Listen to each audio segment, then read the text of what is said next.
Hey guys, so first off, I know like a few of you might be wondering like why am I making this? I think that I'm going to start making a channel about my story with just like my whole equestrian experience, because I've had a lot of people ask me like just a lot of stuff about my story and stuff like that with my horses, and you know where I'm at and things like that. So it's weird because I actually feel kind of nervous talking about this. I know a lot of people, or a lot of you, might not care about this, which is fine. Like, go ahead, click off. I get it. But I just felt the need to share a little bit about me and about what I used to do. So that's what we're gonna do. Also, sorry for the background and stuff like this. It's just a little bit loud in the house right now, and the rest of my videos aren't gonna be like looking like this, but yeah. So anyways, so starting out from, I guess from the beginning, I've been riding horses for most of my life. Even before I was born, my mom used to ride her horse when she was pregnant with me. She even went to the Olympics, watched dressage when she was pregnant. So I've been around horses since technically before I was born. So I started taking lessons when I was in kindergarten. My first fall off of a horse, I broke my tailbone. I was in kindergarten. And I don't know, my mom for years had tried to get me to do other sports just to, test the waters, see what I wanted to do, if it was really right for me, if I really wanted to be into it. I did gymnastics, swimming, soccer, baseball, everything you can imagine, and I hated all of it. Absolutely hated all of it.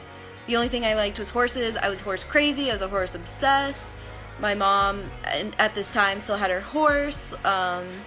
I just was obsessed from the beginning of time. So around, skip forward, on my 10th birthday, I'd been begging for years to get a horse of my own. For my 10th birthday, my mom and dad surprised me with my horse. I still have him today.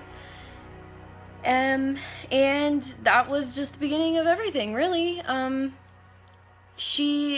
My mom's horse had just passed away the previous Thanksgiving. My birthday's in January.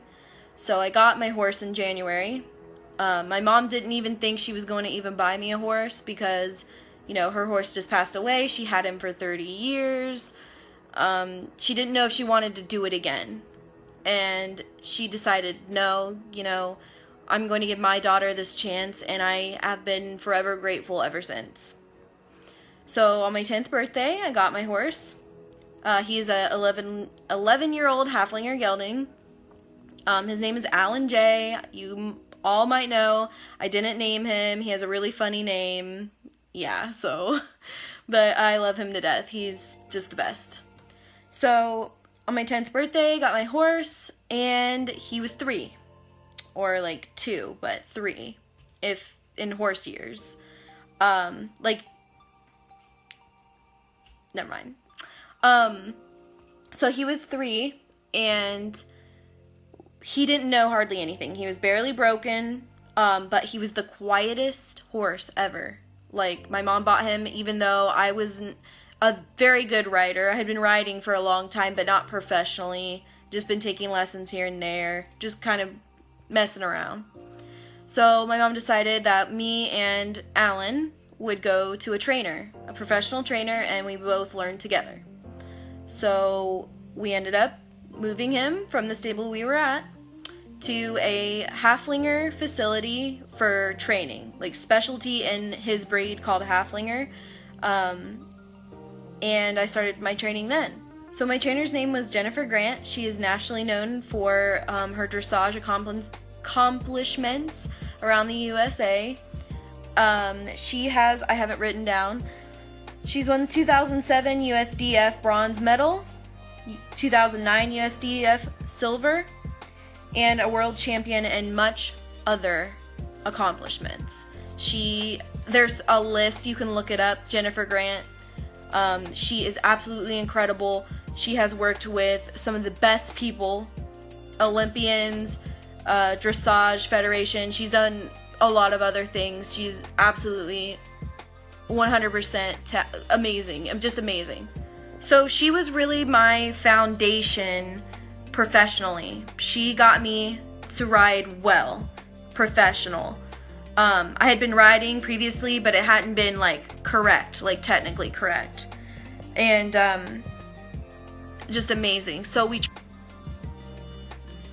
I had trained under Jennifer for 5 or 6 months, and it takes a lot, and it was a lot of money to keep on doing that, so we decided to leave.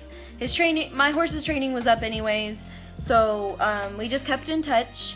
But I had trained under her for 5 or 6 months, and she was pretty much the foundation for my professional career in dressage, riding, horses, anything. She was the first person to teach me professionally. So we moved my horse back to a stable that my mom had her horse at under new ownership, and the owner's name is Marcy Mongan. She is also a world champion. She's won many, many awards. I can't even name them all. Her daughter has been qualified for the Olympics. She ended up pulling out because she had like an injury of some sort. I'm not quite sure.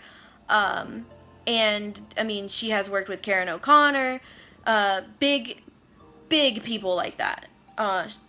Won a lot of awards, and is nationally and internationally well known. So I ride under Marcy for a few years. I want to say it was 5. And that gets me to the point where my dad ends up losing his job my freshman year of high school. So at the end of the year, we find out that we need to move. So we end up moving to Kentucky. And at this point in time, I had pretty much given up the horses just because of family problems, circumstances, and we just kept him at a friend's place. It didn't have anywhere to ride, no arenas, no one to ride with. It was just a private place, just somewhere to keep him at the time. And for a year or 2, I hadn't really done anything with him other than taking care of him. So at this point, it was really, really hard for me. I was struggling with depression, a lot of different things, you guys know, and just a lot of things like that. So thankfully, eventually, my dad finds out that he gets a job back in Ohio. And I'm so thankful. I get to go home. I had missed everybody. I had been visiting on and off for various months. And I was just so thankful to go home. And we come home, and it's not what I expected it to be again. Yes, I had my friends, things like that. But at this point, I was still struggling with the horses. I was embarrassed because I had gained a lot of weight. My horse gained a lot of weight. We were not in shape anymore. We did not compete anymore. We did not do anything on any level that we were. And I'm not saying this to be arrogant or anything like this, but I was amazing. I was probably the best. All of my shows I've won ribbons. And I gave up a dream because I didn't think that I could ever do it again, so I gave it up. So I gave up this dream, and I kept telling myself I will never be able to be as good as I was ever again. I wouldn't be able to do dressage. My horse wouldn't be able to do dressage. I wouldn't be able to do fun things. I wouldn't even be able to ride as good, and I was embarrassed. I didn't want people to think I didn't know what I was talking about. I mean, I had grown up with horses my whole life. My mom knows so much. I know so much. I mean, I have taught people how to ride horses. I've taught kids. I've taught older people. I've taught my age. I was really good, and it was my passion, and I gave it all up. because I thought I couldn't do it again. And now I'm to the point where I'm going to start over. It's going to take a really long time for me and my horse to be able to be at the point that we were once. But, I mean, I really believe that you can just do anything. Like, it sounds really cheesy saying, like, oh, go for your dreams, go do what you want, things like that. It's true. Like, if you really if you think about something every day and you can't get your mind off of it, go and do it. Pursue it. I don't care how. Find a way. Because I was miserable for years, and I think that was one of the sources of my misery, is that I didn't have that anymore. I gave it up. I was sad. I didn't think I could do it.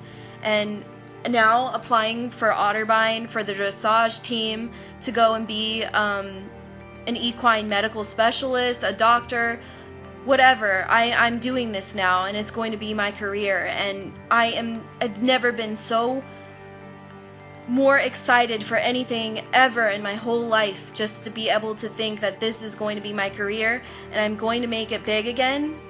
I might even try out for the, if I can get good enough in these next few years, again, I can even be on an Olympic team or something like that. Like, even if I will never get to do that, or what if I'm 50 before I get to do that? At least I can try. At least I can try to be good and be passionate about something again. And you don't have to care about horses. If you're watching this, you don't have to care about horses. You can care about something else. Please, just don't give up something that you love just because you think that you can't ever do it again. Yes, it's going to take me a really long time to be able to be as good as I once was. But please don't give it up. Even though you think you can't do it again, just please don't. You don't have to like horses to even care about this video or take my advice. Just don't give it up. If you think about it every day, go and do it no matter what. I'm applying for Otterbein. I'm going to be a medical equine specialist. I'm going to do the things I love, and I've never been more excited about it. And I'm going to get back. I might even be able to be an Olympian one day, like my dream was back in the day, or be on a renowned dressage team or anything, just something big. Just think about it. And if you can't go a day without thinking about it, then do it. And I don't care how, just find a way. And I have never been more excited in my whole life. I'm so excited for the future. I know great things are to come because I have my passion again. I don't have to feel sad because I don't have that in my life anymore. I have everything. And my life has been really hard lately, but you just have to know that you have to be there for yourself, and you have to push yourself, because nobody is going to do it for you. And you have to just literally believe in yourself. It's cheesy, but do it. And I'm just so excited, and I know a lot of you have asked me about this for a really long time. And sorry, I mean, I'm holding this up with my arm. My arm hurts really bad, but my next few videos aren't going to be like this. I'm going to have, a good setting, a good topic, and I'm going to make a YouTube channel for equestrians, and you guys can follow my journey, and I'd really love it if you subscribed and followed and liked. I've been really wanting to do this for a long time. I'm going to have great videos to come. It's not going to be like this, and I'm just doing this just to tell you guys my first story and all of this, but I'm so excited, and I really hope that you'll be on for the journey with me. Follow my passion, and hopefully you can find your own passion. If you love horses, you can watch me and my horse become good again, and I'm so excited, and I want to share it with everyone. I'm looking forward to it, for our progress. I would love for everyone to see our progress. I'm documenting this for me too, to see our progress, from starting kind of from the beginning again, and it's a new beginning, and I'm excited, and just thank you guys so much for watching, if you still are. So yeah, here's to the future. Love you guys. Bye.